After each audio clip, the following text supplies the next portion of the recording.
So here we have the Vauxhall Astra Estate 1.6 automatic design on a 64 plate.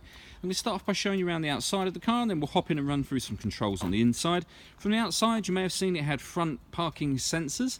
It has alloy wheels, tinted windows around the rear of the car as well. Let's start off inside the boot and then work our way around the rest of the car from there. So as we approach the back of the car, you'll see we've got reversing sensors as well as those front sensors. Plenty of boot space and a 60/40 split folding rear seat.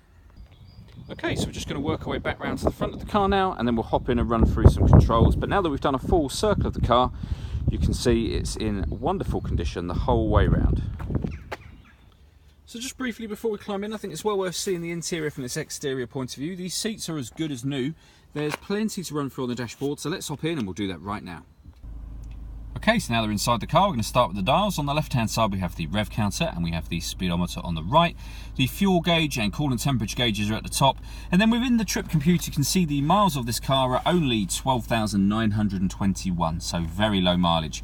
The information that's displayed above that can be changed using controls on the indicator stalk for various different bits of fuel economy information, or the vehicle settings menu that you see just here, and then back round to the beginning again. If we back out to the steering wheel, on the right hand side we have stereo controls, and on the left hand side we have both cruise control and speed limiter. Over in the centre here is the main stereo unit for the car, and the screen directly above it will display what you're listening to, for example. So when it comes to radio, you can see we've got FM, we also have AM, and then back round to FM radio again. And in terms of other ways of listening to music, this car's got a CD player, which you can see just in here within this unit, and that's accessed by hitting that button. It also has auxiliary input as well. Below that, we have the air conditioning. So you can select the temperature with this dial, fan speed with this one. That button will turn the air conditioning on, and it's on when that light shows, or back off again. And the buttons in the middle will determine where within the car you would like the air to be distributed as it enters the vehicle.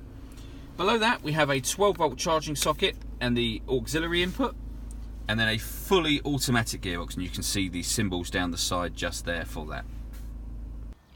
All that leaves me to say is thank you for taking the time to watch this video. If you'd like to come and see the car in person and have a test drive, please feel free to call any of our MJA sites.